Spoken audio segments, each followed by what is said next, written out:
जेकरा घर शीशा ना रही तो जानी कैसे। हाँ जी। आदमी सोचता है समझता है, एक बार शीशा के पास जरूर जाता है कि आखिर हम लागत कैसे है। बस सही बात है। हाँ जी।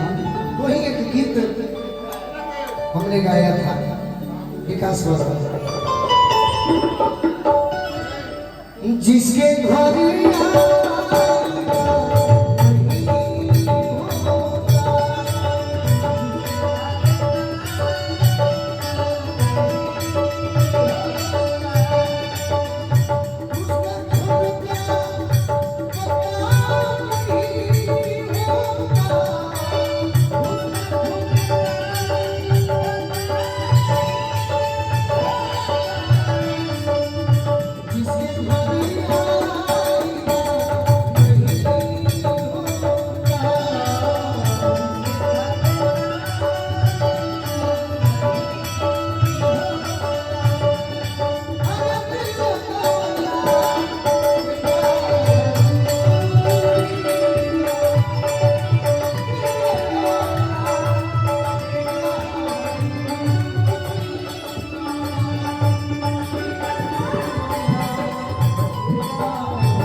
जिसके घर आईना नहीं होता उसके खुद का भी पता नहीं होता।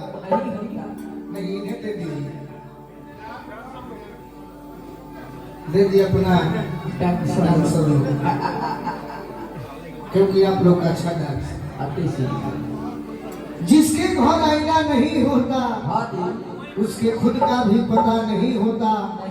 एक लाइन और है मेरे चंदन के लिए, दोस्तों की कमी नहीं।